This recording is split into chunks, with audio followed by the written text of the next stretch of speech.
entonces la cuestión escatológica, por una escatología sencilla y bíblica. Y el meollo del asunto, el kit del asunto, de poder tratar esta temática, es poder poner en orden ciertas doctrinas que, como les señalé, se han popularizado de una manera que tiene más que ver con un sistema de interpretación que con lo que la propia palabra de Dios dice de una forma llana, clara y literal. ¿Ok?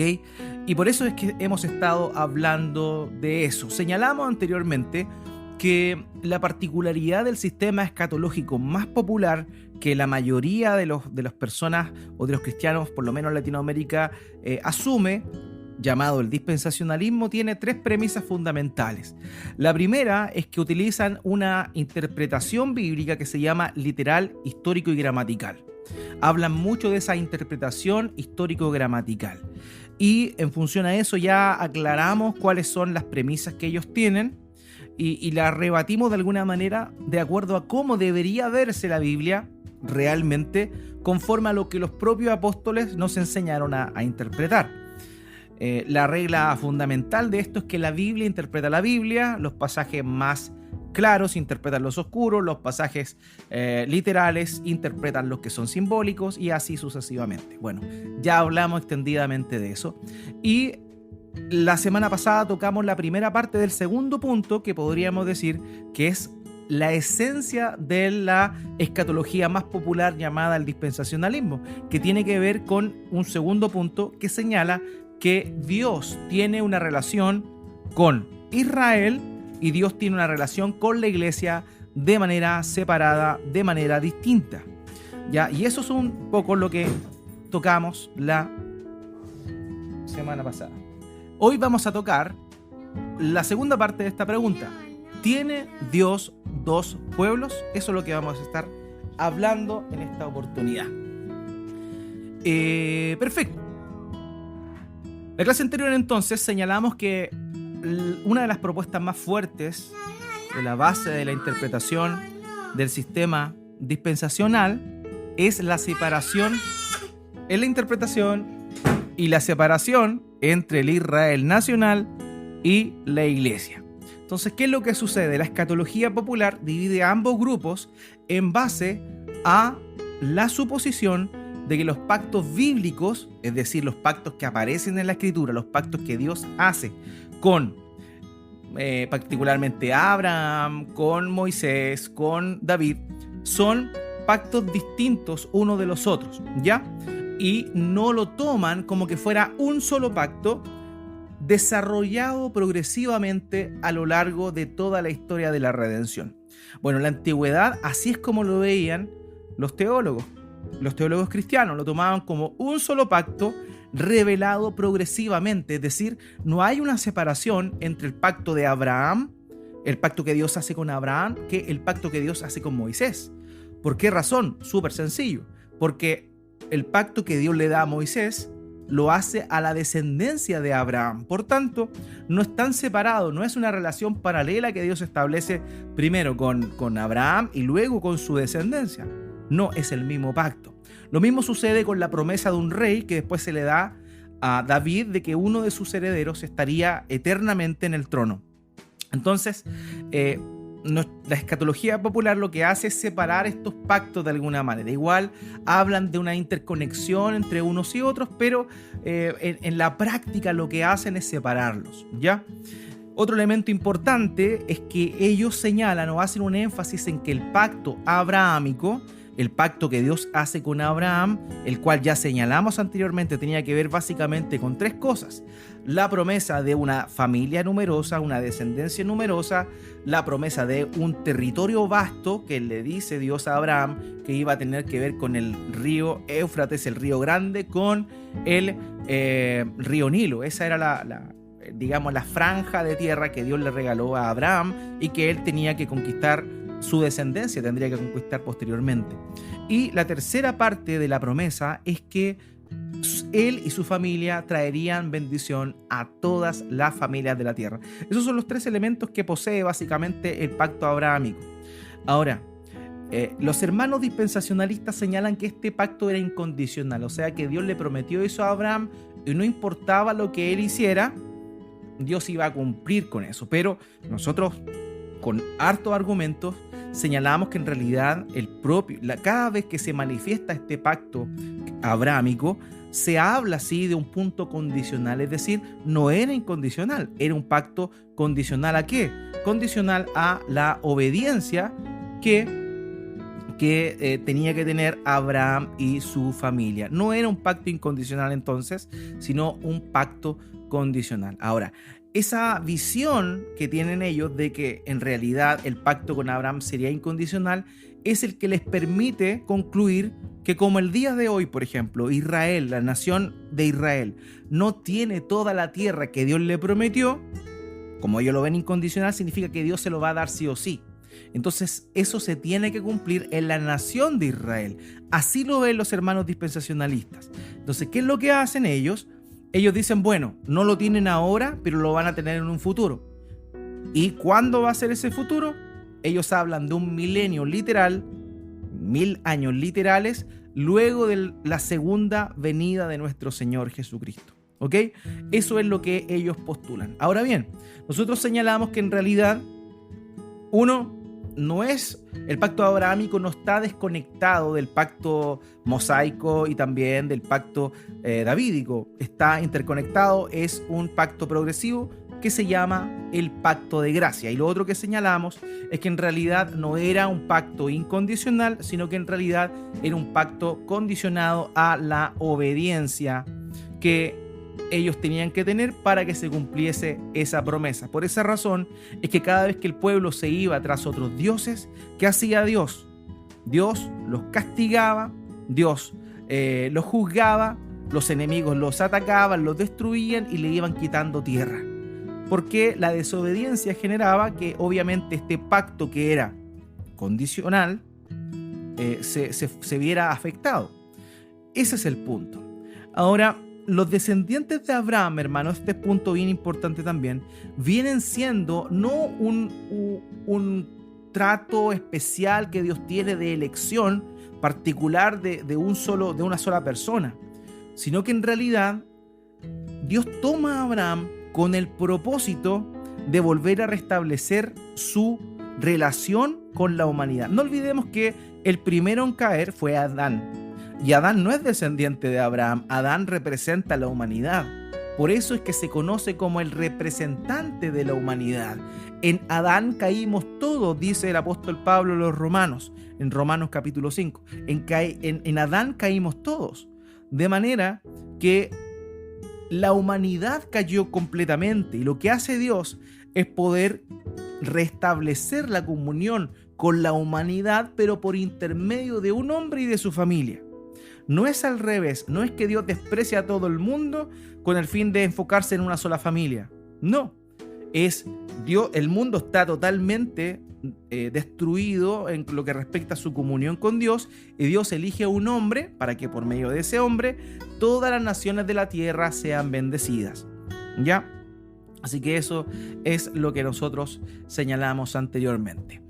Por eso cada vez que el pueblo desobedecía, Dios los castigaba, eran derrotados por sus enemigos, subyugados, deportados, y aún así, estando en Babilonia, Dios les prometió que iban a volver a su tierra, y sucedió. Justamente volvieron a su tierra, primeramente con Zorobabel, ¿cierto? Después en el tiempo de Nehemías, y así sucesivamente empezaron a volver de todas las partes a establecerse nuevamente en Israel, en Jerusalén particularmente.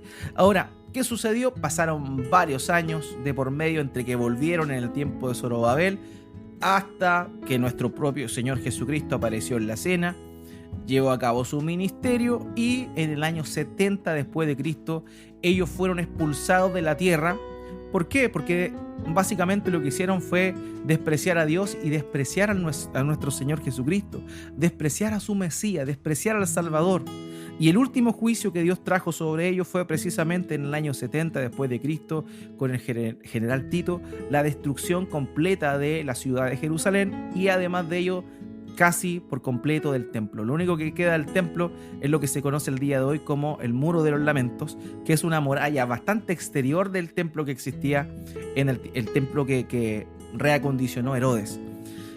Entonces, eso fue el juicio de Dios, y a partir del 70 después de Cristo, Israel quedó sin pueblo, sin una tierra, llamémoslo así, y sin un templo. ¿Por qué? Porque ya en rigor, desde la perspectiva de Dios, no tenía ningún oficio, no tenía ninguna función, puesto que el verdadero templo era nuestro Señor Jesucristo. Él dijo: destruyan este templo y yo lo derribaré en 3 días. Y ellos pensaban que se refería al templo de Herodes, pero no, se está refiriendo a su propio cuerpo, porque realmente él era el templo, y lo señalamos. Cada una de estas cosas del sacrificio, del sumo sacerdote y del propio templo, eran una representación de lo que nuestro Señor Jesucristo iba a venir a realizar en su primera venida. Todo eso apuntaba hacia nuestro Señor. Todo eso era una sombra de la verdad que iba a venir. Y ese es el punto. Entonces, cuando el Señor viene, es despreciado, Dios trae un juicio lapidario sobre Israel en el año 70 después de Cristo. Y por eso es que el propio Señor, en Mateo capítulo 8, versículo 12, refiriéndose a Israel, al Israel incrédulo de ese tiempo, al nacional, obviamente nacional porque la mayoría despreció al Señor, hubo sin duda creyentes. De hecho, los 12 apóstoles eran judíos, también los 120 que estaban en Pentecostés, en la fiesta Pentecostés, aguardando y que recibieron al Espíritu Santo, la venida del Espíritu Santo, eran judíos también. Pero estamos hablando de el resto de la nación, partiendo por los líderes religiosos y también por la gente que despreció al Señor. Y fíjese lo que dice aquí, Mateo capítulo 8, versículo 12. Pero los hijos del reino serán arrojados a las tinieblas de afuera. Allí será el llanto y el crujir de dientes. Y en el contexto en el cual nuestro Señor está diciendo eso, se está refiriendo a los hijos del reino, a los hijos de Israel, del Israel nacional, del Israel étnico. Por tanto, Dios declara una sentencia, el propio Señor Jesucristo declara una sentencia ante la incredulidad del pueblo de Israel, el Israel nacional, partiendo por sus líderes que despreciaron y mataron al Señor Jesucristo. Note acá en Mateo capítulo 21, versículo 42 al 43. Aquí está haciendo él una crítica bastante ácida a los escribas y fariseos. Él les dice: Jesús les dijo: ¿nunca leyeron en las Escrituras la piedra que desecharon los constructores? Esa en piedra angular se ha convertido. Esto fue hecho de parte del Señor y es maravilloso a nuestros ojos. Por eso les digo que el reino de Dios les será quitado a ustedes y será dado a una nación que produzca los frutos del reino. Se da cuenta cómo el propio Señor Jesús está enjuiciando a la generación que estaba en el tiempo de él. Lo está enjuiciando, y lo que está haciendo él es decirles: Dios les va a quitar el reino a ustedes. Y aquí le está hablando a los principales, a los gobernantes y a los líderes religiosos del Israel nacional. Entonces, Dios les va a quitar el reino a ustedes y se lo dará a una nación que produzca los frutos de esto. Entonces, ante la desobediencia de los descendientes de Abraham, que habían recibido un pacto condicional, es que Dios desecha a Israel nacional, pero no a todo Israel, porque evidentemente los discípulos eran judíos, eran israelitas. Así que, siendo un pacto condicional y estando la nación en rebeldía contra el Señor, Dios no tiene, y escuche bien esto, Dios no tiene ninguna obligación de darle la tierra. ¿Por qué? Porque esta apuntaba a la figura de una mejor promesa en Cristo, donde el pecado ya no sería un problema, a saber, el cielo nuevo y una tierra nueva. Y aquí es el punto, hermanos míos. Este es el punto crucial de todo esto. Lo voy a señalar más adelante. No es que Dios haya desechado la idea territorial que le dio a Abraham. No, no es eso. Como el pueblo de Dios, llamémoslo así en este momento a Israel, ¿cierto? El pueblo de Dios del Antiguo Testamento, el Israel nacional, estaba en desobediencia. Dios, mientras ellos estén no cumpliendo con su pacto, no les va a dar la promesa que le dio. Pero en Cristo esa promesa evoluciona y cambia, y ya no es territorial, en esta tierra caída donde está el pecado, sino que esa promesa territorial ahora en Cristo va a abarcar todo. Por eso, dice el Salmo 2, pídeme y te daré por herencia las naciones de la tierra. Porque en Cristo ya no es solamente un territorio donde su pueblo va a habitar, sino que va a habitar en la eternidad, después del estado eterno, cuando entremos al estado eterno, en el cielo nuevo y la tierra nueva. Entonces, no es que uno diga, nada, entonces, como era incondicional, los israelitas son rebeldes, Dios no le va a dar. Vamos a hablar más adelante de que sí, Dios tiene una promesa todavía para con el Israel nacional, en el sentido de que antes de la venida de nuestro Señor Jesucristo, todos ellos se van a, o la gran mayoría, va a haber un avivamiento masivo de parte de muchos judíos que van a volverse al Señor Jesucristo y lo van a reconocer como un Mesías. Esto va a ocurrir conforme a lo que Pablo apunta en Romanos capítulo 11, muy pronto, un poquito antes de la venida de la segunda venida de nuestro Señor Jesús. Y esa es una promesa que está. Dios no ha desechado al Israel nacional. Dios todavía tiene un remanente fiel dentro de ese. Entonces, hoy vemos que hay judíos que sí se convierten al cristianismo. Pero en ese tiempo, un poquito antes del retorno de nuestro Señor, por segunda vez va a venir un avivamiento masivo por parte de los judíos hacia el reconocimiento del mesianazgo de nuestro Señor Jesús. De manera que a eso se refiere Pablo. Esa es la promesa. Esa es la promesa que todavía está, bueno, lo vamos a ver más profundamente, Dios mediante, la próxima semana. Pero el punto que quiero señalar aquí es que el territorio que Dios le prometió a Abraham, Dios lo cumplió, Dios se lo dio al pueblo mientras ellos estuvieron en obediencia, pero como entraron en desobediencia, Dios les quitó este territorio y no lo van a volver a tomar. ¿Por qué? Porque Dios tiene una promesa mejor en Cristo. En Cristo tiene una mejor promesa. No solamente un terreno donde fluye leche y miel entre el río Nilo y el río Éufrates, sino en un cielo nuevo y una tierra nueva. A todos los que están en Cristo van a recibir eso. Entonces, ese es el punto importante que queríamos mencionar, ¿ya?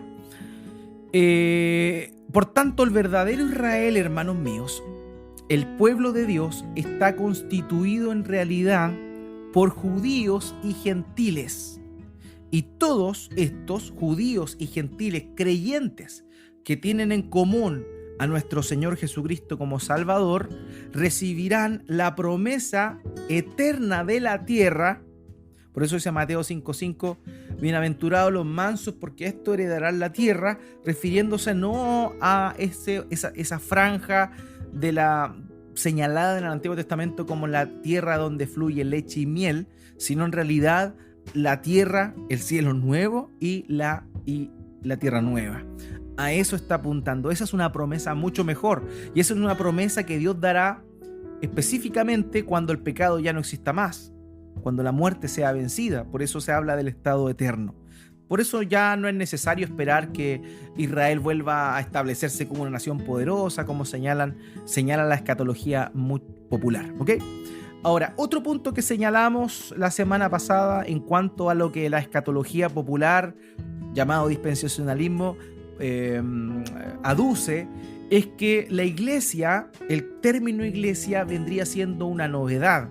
Ellos dicen, bueno, Dios en ningún momento en el Nuevo Testamento señala que las promesas que no se cumplieron en Israel se van a cumplir en la iglesia. Entonces ellos separan Israel de las promesas con la iglesia. Y dicen son dos cosas distintas. Y nosotros señalamos que no. Pero el dispensacionalismo, esto es lo que señala. Brevemente, esto ya lo leí la semana pasada, pero voy a recordarlo. Louis Sperry Chafer señala lo siguiente. Él es uno de los teólogos del dispensacionalismo revisado más importantes que existen. Porque él fue uno de los que levantó el seminario de Dallas, el Dallas Theological Seminary, que es básicamente el que comenzó uno de los seminarios grandes, digamos, que comenzó con esta enseñanza sistematizada en Estados Unidos. Y él señala lo siguiente: el dispensacionalista cree que a lo largo de los siglos Dios persigue dos propósitos distintos, uno relacionado con la tierra, con personas terrenales y objetivos terrenales involucrados, que es el judaísmo, mientras que el otro está relacionado con el cielo, con personas celestiales, objetivos celestiales involucrados, que es el cristianismo. Ya lo dijimos. Charles Ryrie, también otro hermano dispensacionalista de la misma escuela de Louis Sperry Schaeffer, dijo: la esencia del dispensacionalismo entonces es la distinción entre Israel y la iglesia. Y ese es el punto. Señala a la iglesia como una novedad. El propio pastor MacArthur, bien conocido John MacArthur, dice: la iglesia nació el día de Pentecostés. Y ya señalamos que hay algunos pasajes que señalan, darían a entender un poco esa idea, de que la iglesia, cierto, es algo novedoso y no tiene nada que ver con la relación de Dios con el Antiguo Testamento. Ya, eso es un poco lo que habíamos señalado. O sea, entonces el propio pastor MacArthur dice: a lo largo del Nuevo Testamento se presenta a la iglesia como una nueva entidad, dicen ellos, un misterio que no se revela plenamente hasta esta era. Esto es coherente con la descripción que Jesús hace de la iglesia como una realidad que antes de su muerte y de su resurrección todavía estaba en el futuro. Al distinguir el Nuevo Testamento entre la iglesia e Israel, es necesario que los creyentes mantengan esa misma condición, dice el pastor MacArthur. La combinación de ambas cosas puede conducir a problemas hermenéuticos e interpretativos importantes, en los que las promesas y las directrices que se le dieron de manera específica a la nación de Israel se espiritualizan o alegorizan y se aplican de forma incorrecta a los creyentes gentiles de la iglesia. Este punto es bien importante, lo que señala el pastor MacArthur. Él dice: no, Dios le prometió cosas a la nación de Israel, Dios le va a cumplir las cosas a la nación de Israel. No es que esto se cumpla en la iglesia. ¿Y por qué señala esto? Porque hay algunos hermanos que sí dicen que las promesas que Dios le dio a Israel nacional se cumplen en la iglesia, pero de una forma simbólica y espiritualizada. Ahora, yo particularmente no creo eso. Yo no creo que en la iglesia se cumplen las promesas que Dios le dio al Israel nacional en el Antiguo Testamento. Lo que yo creo, y lo compartí también anteriormente cuando hablamos de este estudio Cielo Nuevo y Tierra Nueva, es que en realidad todas las promesas que Dios le dio a Israel de bendición, de fructificación, todo eso se va a cumplir literalmente, pero no en el milenio, sino en el lugar donde ya no habrá pecado, que es el cielo nuevo y la tierra nueva.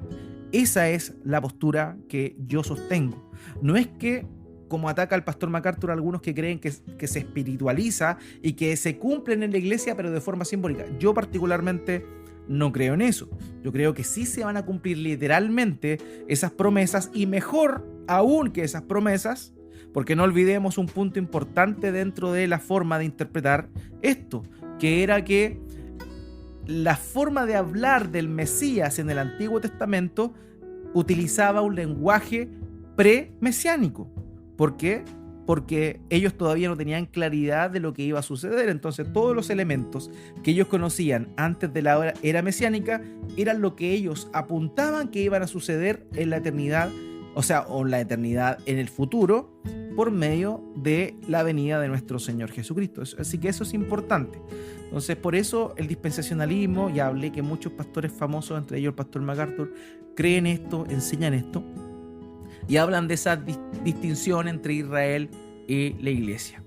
Ahora, ya vimos ese pasaje que decía que la iglesia es un misterio, pero Pablo habla de la inclusión de los gentiles como un misterio, algo que no se mencionaba tan a menudo antes de la venida de nuestro Señor Jesucristo. Pero la idea de la iglesia no es una novedad. La idea de que Dios salvaría a todas las naciones no es una novedad en la Biblia. Es poco común, por eso Pablo habla de esa realidad como un misterio. No como algo que nunca se había revelado, sino como algo que no estaba tan cotidianamente en el lenguaje o en los mensajes de los profetas. A eso se refiere, porque la escritura en el Antiguo Testamento sí habla de la iglesia en el sentido de el cuerpo de santos de todas las naciones, ¿ya?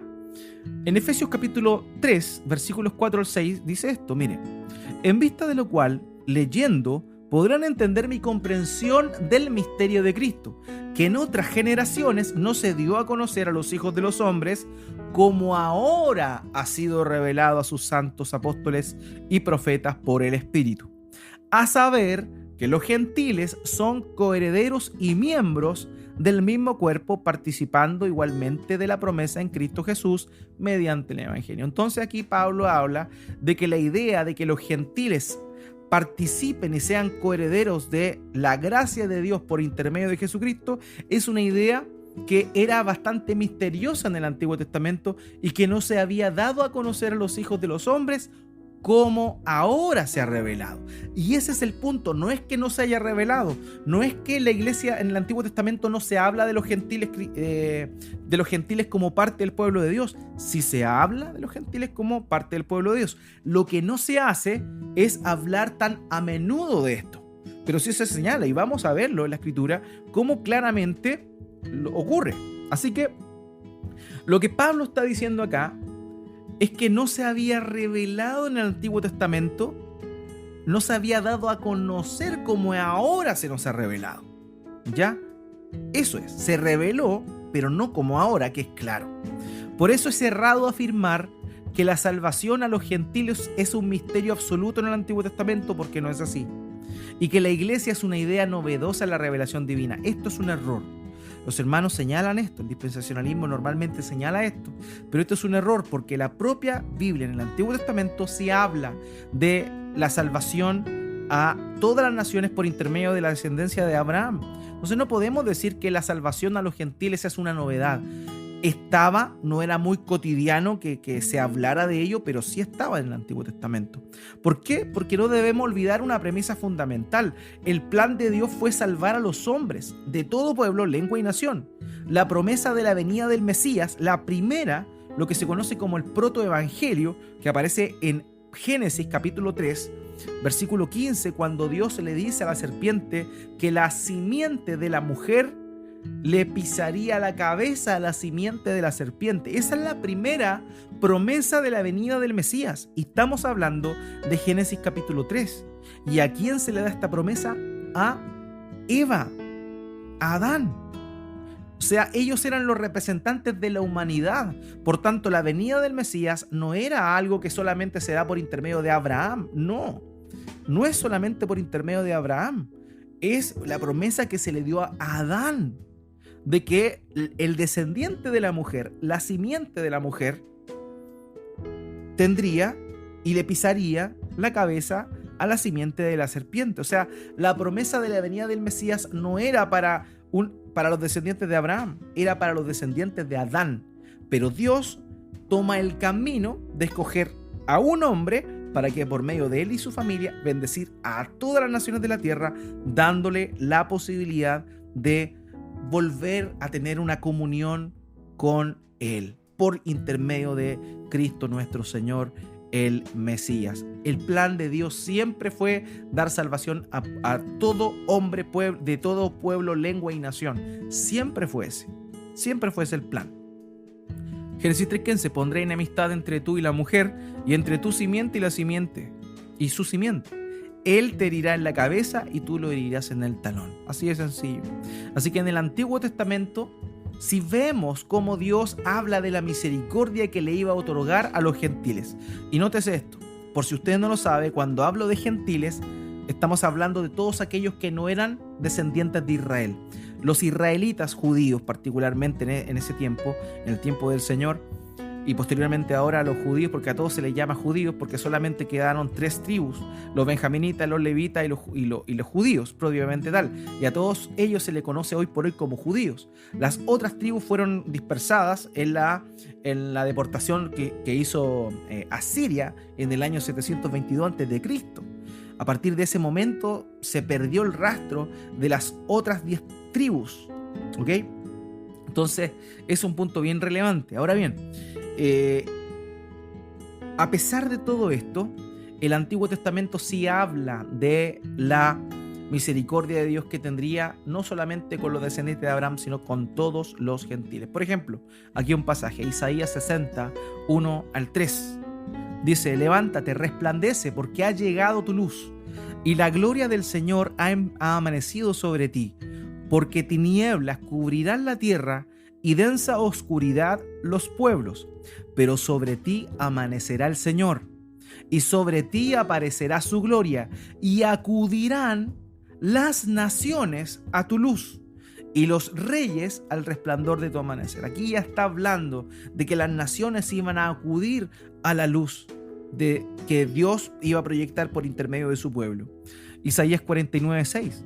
Él dice él: poca cosa es que tú seas mi siervo, para levantar las tribus de Jacob y para restaurar a los que quedaron de Israel. También te haré luz de las naciones, para que mi salvación alcance hasta los confines de la tierra. Se da cuenta la idea de que las naciones de la tierra también llegaran al conocimiento de Dios. No era algo novedoso, no es algo novedoso en la Biblia. En el Antiguo Testamento ya se señalaba, no era recurrente, pero no era novedoso. Así que cuando Pablo dice que la iglesia es un misterio, no se está refiriendo que era algo totalmente desconocido y que es algo que apareció solamente después de que nuestro Señor Jesucristo ascendió.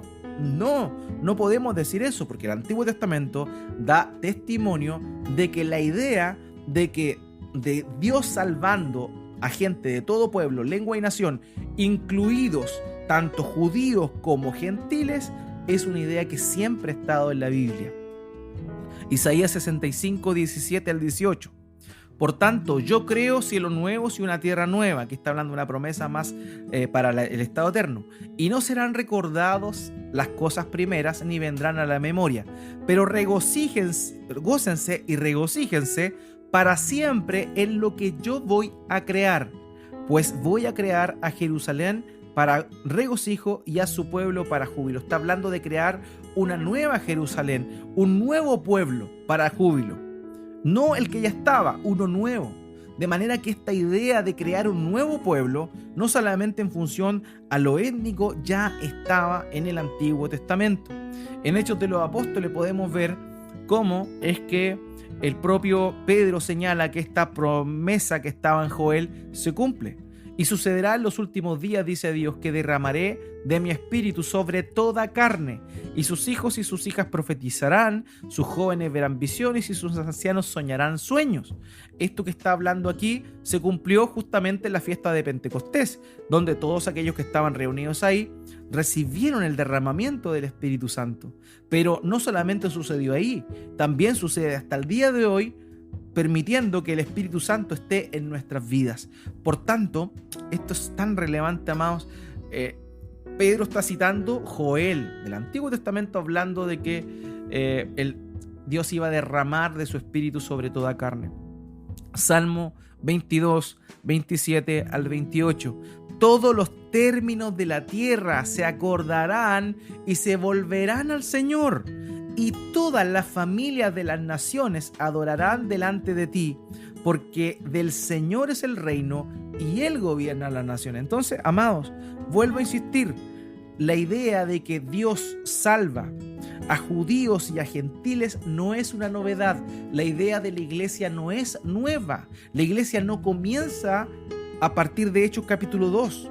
La iglesia en sí, etimológicamente hablando, o la sustancia de lo que esto significa, tiene la idea de que toda persona de todo tiempo que confió en Jesucristo en el Antiguo Testamento por medio de las tipologías que apuntaban hacia Él, y a partir de la obra que el Señor Jesucristo hizo, a través de su fe puesta en Cristo Jesús, todas esas personas forman parte de un solo pueblo. Dios no tiene dos pueblos, Dios tiene un solo pueblo, uno solo, constituido de judíos primeramente, porque ellos son el medio que Dios emplea para la salvación. Por eso el Señor Jesucristo le dice, ¿cierto?, a la mujer en Juan capítulo 4, la salvación viene de los judíos. No porque solamente para ellos fuera la salvación, sino porque Él venía de los judíos, porque Él es la salvación. Entonces, primeramente a los judíos, el Señor Jesucristo viene y le predica a su pueblo primeramente, y de ellos varios, tristemente no todos, pero varios creyeron, particularmente los apóstoles, los 120, y así sucesivamente la iglesia comenzó a crecer en Jerusalén, pero después esta se esparció y los gentiles también tuvieron acceso a la gracia de Dios. Por tanto, el plan de Dios siempre fue un solo pueblo, un solo pueblo. Primeramente, los que él utilizó como un medio para alcanzar la salvación de los demás. Primeramente el judío y también el griego, dice el apóstol Pablo. Salmo 72, 10 al 12. Los reyes de Tarsis y de las islas traigan presentes. Los reyes de Sabá y de Seba traigan tributo y póstrense ante él todos los reyes de la tierra. Sírvanle todas las naciones, porque él librará al necesitado cuando clame, también al afligido y al que no tiene quien lo auxilie. De manera que todos estos pasajes apuntan a que los gentiles conocerían el favor de Dios. Salmos 86, 9. Todas las naciones que tú has hecho vendrán y adorarán delante de ti, Señor, y glorificarán tu nombre. Entonces, ven ustedes cómo es que el Antiguo Testamento habla de la gracia de Dios alcanzando a las naciones, así que no pueden decir que la iglesia es una novedad o que la iglesia partió en Hechos capítulo 2, porque no es así. La iglesia es el cuerpo de todos los redimidos, de todo pueblo, lengua y nación, a lo largo de toda la historia. Esa es la iglesia, ese es el pueblo de Dios. Isaías 2:2. Acontecerá en lo postrero de los tiempos que será confirmado el monte de la casa de Jehová como cabeza de los montes y será exaltado sobre los collados y correrán a él todas las naciones. ¿A quién se está refiriendo? Al Señor. Todas las naciones van a correr a él. O sea, la promesa de que las naciones estarían obedeciendo al Señor es una promesa que está en el Antiguo Testamento y que de ninguna manera vendría siendo una novedad.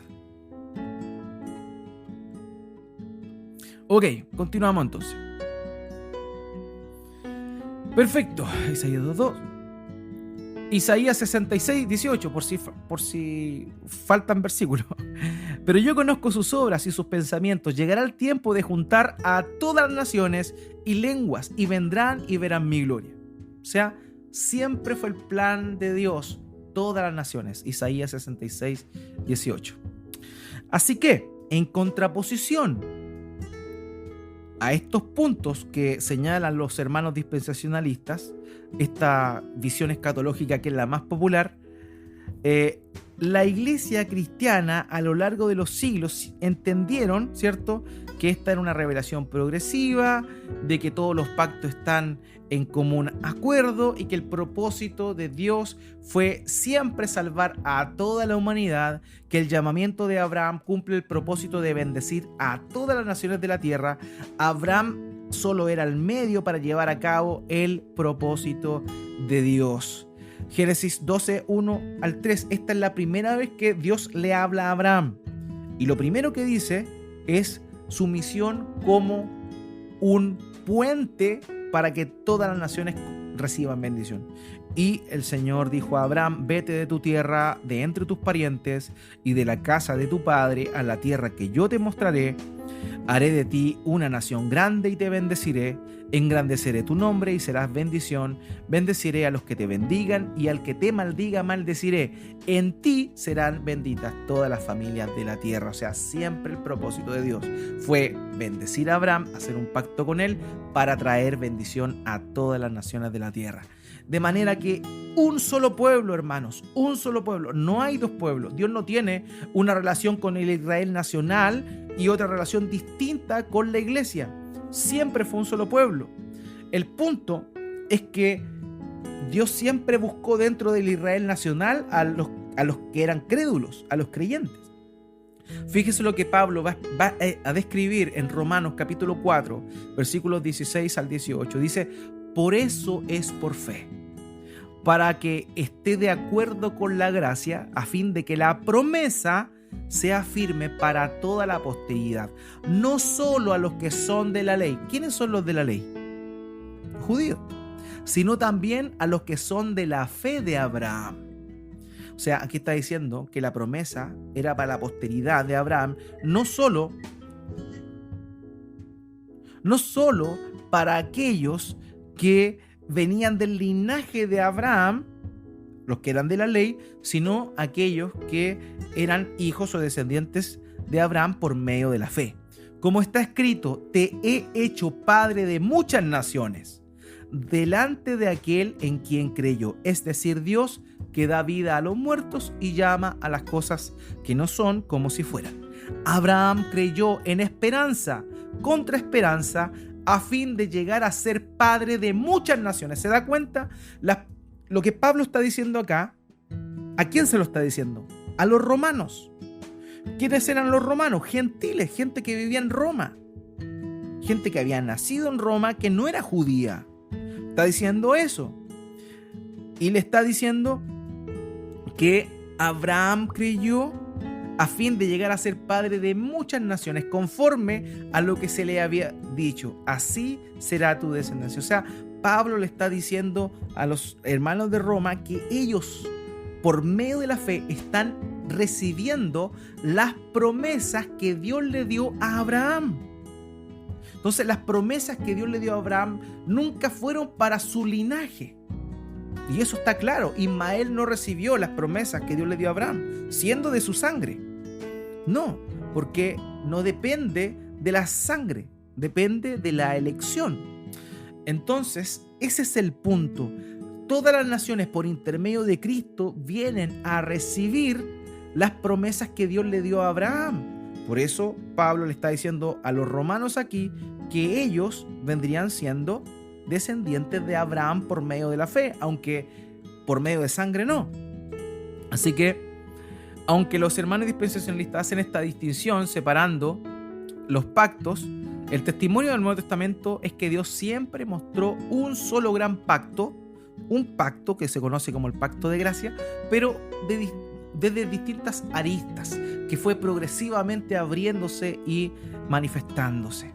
Vaughan Roberts dice lo siguiente, él dijo: en el pasado las naciones fueron divididas, pero ahora por medio del Evangelio Dios llama a una familia multinacional unida al Señor Jesucristo. Hermanos, es un solo pueblo, no hay dos pueblos, un solo pueblo. ¿Por qué? Porque el Señor Jesucristo no es el Salvador exclusivamente de los judíos, aunque sí es el Salvador de los judíos, primeramente el judío, después el griego, sino de todos los hombres, de todo lugar, lengua y nación que confiesan a Cristo como el Señor. Hermanos míos, por medio de la cruz el Señor Jesucristo hizo la paz, rompiendo la barrera de separación que existía entre gentiles y el pueblo de Dios, o la promesa que Dios le había dado por intermedio a Abraham. Así que la fe es aquello que nos hace hijos de Abraham realmente. Así que en Cristo todos los creyentes, sean judíos o gentiles, vienen a ser parte del pueblo de Dios, ese mismo que se denomina en el Nuevo Testamento la iglesia. Abraham no es parte de Israel, Abraham es parte del pueblo de Dios, que es la iglesia. La iglesia es el grupo de redimidos de todos los tiempos y de todo pueblo, lengua y nación, que han sido salvados por intermedio de Cristo. La iglesia no es solamente neotestamentaria, la iglesia es el pueblo de Dios, el grupo de redimidos de todas las edades. La iglesia, hermano, no se fundó en Pentecostés. Aquí Pablo es claro, y yo no sé si existe un pasaje más claro que este para decir que Dios no tiene dos pueblos, que Dios tiene uno solo. Está claro. Acompáñame con la lectura. Por tanto, recuerden, Efesios 2, del 11 al 16. Por tanto, recuerden que en otro tiempo, ¿a quién le está escribiendo? A los gente de Éfeso, hermanos cristianos de Éfeso. Ustedes los gentiles, porque ellos son gentiles, ¿cierto? ¿Por qué? Porque no eran judíos. Ustedes los gentiles en la carne, ahí es interesante eso, porque está hablando que son gentiles en la carne, pero no en el espíritu. Vamos a hablar más adelante de eso. Que son llamados sin circuncisión por la tal llamada circuncisión hecha con la carne por manos humanas, estaban separados de Cristo, excluidos de la ciudadanía de Israel. Estaban los gentiles destituidos de la ciudadanía de Israel, extraños a los pactos de la promesa, sin tener esperanza y sin Dios en el mundo. Pero ahora, en Cristo Jesús, ustedes, que en otro tiempo estaban lejos, han sido acercados por la sangre de Cristo, porque Él mismo es nuestra paz. Y de ambos pueblos, gentiles y judíos, hizo uno, derribando la pared intermedia de separación, poniendo fin a la enemistad en su carne, la ley de los mandamientos expresados en ordenanzas, para crear en él mismo de los dos un nuevo hombre, estableciendo así la paz, para reconciliar con Dios a los dos en un cuerpo por medio de la cruz, habiendo dado muerte en ella a la enemistad. Claramente está diciendo acá el apóstol Pablo que Dios no tiene dos pueblos, Dios tiene un pueblo, y aquello que se le prometió a los descendientes de Abraham que creyeran, no por ser descendientes de Abraham, sino que creyeran, que fueran fieles a creer en el Señor, también ahora, por medio de Cristo, queda en evidencia y se abre lo que siempre fue el propósito de Dios, que todas las naciones pudiesen llegar a ser parte de ese pueblo. ¿Ok? Eso es lo que está diciendo acá. Romanos 2, 28 al 29, Pablo. Porque no es judío el que lo es exteriormente. No es judío el que lo es exteriormente, ni la circuncisión es la externa, en la carne. Pues es judío el que lo es interiormente, y la circuncisión es la del corazón, por el espíritu, no por la letra, la alabanza del cual no procede de los hombres sino de Dios. Aquí está claro. El verdadero judío, aunque ellos hayan nacido judíos, porque el capítulo 2 está hablando de los judíos, si ellos nacieron judíos, no son receptores de la promesa de Dios solamente por eso, por haberse circuncidado. No, está diciendo que el verdadero judío lo es en el interior, con la circuncisión de su corazón, por intermedio de la fe que da Dios. Esa es la idea. Por tanto, no todos los que vienen de una descendencia judía son parte del pueblo de Dios, sino aquellos que no solamente se circuncidaron el prepucio físicamente, sino que tienen circuncidado su corazón a través de recibir el sacrificio de nuestro Señor Jesucristo por medio de la fe. Primera de Pedro capítulo 2 versículo 9.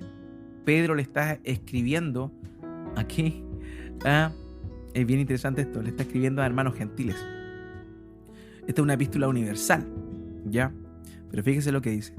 Pero ustedes son linaje escogido, real sacerdocio, nación santa, pueblo adquirido para posesión de Dios, a fin de que anuncien las virtudes de aquel que los llamó de las tinieblas a su luz admirable. Hermanos, toda persona, no importando la etnia, sea judío o gentil, por medio de Cristo, es linaje escogido, real sacerdocio, nación santa. Un solo pueblo, no hay dos.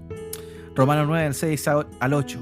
Pero no es que la palabra de Dios haya fallado. Fíjese lo que dice ahora. Porque no todos los descendientes de Israel son Israel. ¿Se da cuenta?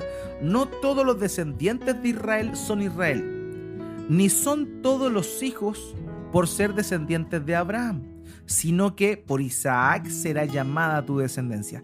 Esto es, no son los hijos de la carne los que son hijos de Dios, sino que los hijos de la promesa son considerados como descendientes. Por tanto, los judíos, ellos no son parte del pueblo de Dios simplemente por el hecho de tener descendencia judía. Si ellos creen en Cristo, realmente son parte de la promesa dada a Abraham por intermedio de la fe. Si no, no. Romanos capítulo 9, versículo 25. Como también dice en Oseas, a los que no eran mi pueblo, a los gentiles, llamaré pueblo mío, y a la que no era amada, amada mía. Entonces, Dios tiene un solo pueblo, constituido por judíos creyentes o descendientes de Abraham creyentes, no solo judíos, descendientes de Abraham creyentes y también gentiles creyentes, un solo pueblo. Pablo escribiéndole a los hermanos de Galacia, de la zona de Galacia. No existía ningún país que se llamara Galacia. Galacia era una zona donde habían varios pueblos o varias ciudades importantes. Dice en Gálatas 3:29, y ustedes son de Cristo, ellos son gentiles. Entonces son descendencia de Abraham, herederos según la promesa. ¿Se da cuenta? O sea, las bendiciones hechas a Abraham las reciben los gentiles. Las mismas. O sea, no es diferente. Son las mismas promesas hechas a Abraham, las reciben los gentiles que son parte del pueblo de Dios. No hay dos pueblos, es uno solo. Dios no tiene un trato especial con el Israel nacional.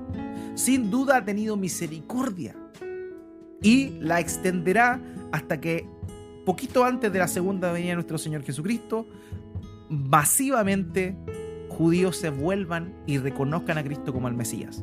Por eso es que Dios tiene un remanente fiel ahí. Por eso no los ha desechado. Porque Dios no ha desechado ninguna nación en realidad. De todo pueblo y lengua y nación tienen que llegar al conocimiento del Señor. Así que ese es el punto fundamental de todo esto.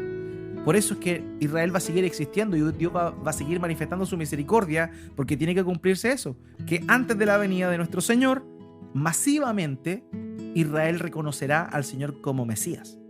Pero eso es la única promesa. No hay una promesa más allá en el Nuevo Testamento.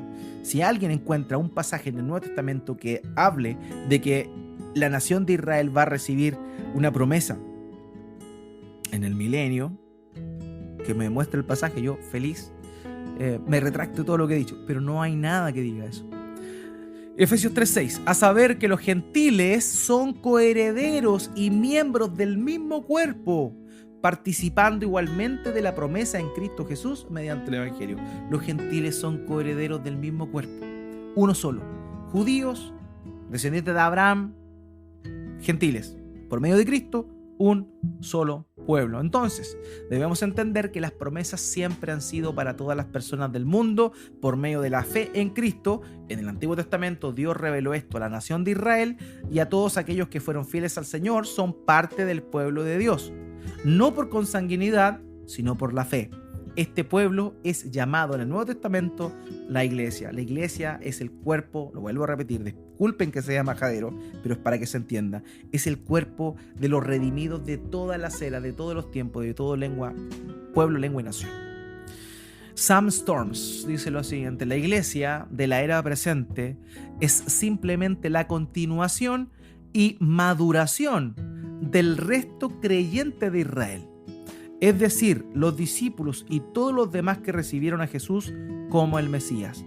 Por lo tanto, la comunión o iglesia establecida por Jesús no se opone, sino en continuidad directa con el Israel del Antiguo Testamento. El Israel del Antiguo Testamento es el Israel creyente, la gente que era creyente, que era parte del pueblo de Dios. Así que hay una continuidad, no hay dos pueblos distintos, una continuidad. Esa es la idea que Sam Storms está queriendo señalar aquí. Así que quiero ser enfático con esto. Cuando hablamos de la iglesia, no me refiero exclusivamente a los gentiles, sino a los redimidos judíos y gentiles, ya que la iglesia apostólica de Pentecostés estaba formada tanto por judíos cristianos, eran judíos ellos. El Israel incrédulo, que es la gran mayoría, al cual le llamo el Israel nacional, no recibirá ninguna bendición sin Cristo. Esto es relevante porque todas las promesas hechas a Abraham eran por medio de su simiente. Y Pablo le escribe a los Gálatas que la simiente, una sola, era Cristo. O sea, sin Cristo, el Israel nacional no tiene ninguna bendición. Ninguna. Sin Cristo. O sea, ellos tienen que creer en Cristo, confiar en Cristo para ser parte del pueblo de Dios realmente, del verdadero Israel. No el Israel étnico, sino el Israel de Dios. El propio Pablo hace una distinción entre el Israel de Dios o el Israel espiritual, judíos y gentiles, y el Israel según la carne, el Israel étnico. Y aquí vamos a ver estos pasajes. Note bien lo que Pablo, ya lo señalé en Efesios capítulo 2, de una manera bien rapidita, pero note lo que Pablo está diciendo aquí. 1 Corintios 10:18. Mirad a Israel según la carne. Los que comen de los sacrificios no son partícipes del altar. Pero ¿cómo comienza Pablo diciendo? Dice, al Israel según la carne. O sea, Pablo reconoce que hay un Israel según la carne, que es el Israel étnico, y hay un Israel según el espíritu. Porque si hay un Israel según la carne, hay un Israel según el espíritu. Entonces, el Israel según la carne era aquellos que recibieron, ¿cierto?, étnicamente todos los mandamientos y las promesas de los sacrificios y todas esas cosas. Pero el Israel espiritual, el Israel de Dios, el verdadero Israel, es aquel que tiene fe en Jesucristo. Punto. Otro pasaje, 1 Corintios 12:2. Ustedes saben que cuando eran paganos, de una manera u otra, eran arrastrados hacia los ídolos mudos. Usted dirá, ¿pero qué tiene de raro esto? Sí, tiene algo importante que decirnos. Ustedes saben que cuando eran paganos, ¿a quién le está escribiendo Pablo acá? A los corintios. Y los corintios, por definición, eran paganos porque no eran descendientes de Israel. El título pagano o gentil es el antónimo de israelita o judío. Entonces, lo que está dando a entender, no directamente, sino que entre líneas, es que ustedes saben que cuando eran paganos, porque ahora no eran paganos, ahora eran parte del pueblo de Dios, del Israel de Dios. Ustedes saben que cuando eran paganos, en el pasado, sin Cristo, eran paganos. Pero ahora en Cristo son parte del pueblo de Dios, son el verdadero Israel. Estos hermanos creyentes de Corinto, de una manera u otra, muchos eran arrastrados hacia los ídolos. Así que estos últimos pasajes se refieren a la iglesia, ¿cierto? Particularmente el último. A la iglesia es el Israel de Dios. Pero el lenguaje empleado hace uso del antónimo de israelita, es decir, pagano o gentil. Teniendo en cuenta que está hablando a los corintios, que eran gentiles por naturaleza, estaría señalando que ahora no lo son. O sea, ahora no son paganos, no son gentiles, sino que son parte de Israel. Son parte del pueblo de Dios. Así que, amados, Dios tiene un solo pueblo. Dios no tiene dos pueblos. La iglesia no es novedosa. La iglesia fue profetizada, o el concepto de iglesia, que involucra tanto a judíos como gentiles, ha estado desde siempre en la Escritura. No es una idea novedosa. La iglesia no partió en Hechos capítulo 2. La iglesia es el pueblo de los redimidos en Cristo a lo largo de toda la historia, en todas las generaciones. Todos aquellos que tuvieron fe en Cristo son aquellos que son parte del pueblo de Dios. Hermanos, Dios no tiene dos pueblos. Dios tiene un solo pueblo. Y ese pueblo son todos aquellos que por la fe confían en el Señor Jesucristo. Y eso era lo que quería compartir con ustedes esta noche.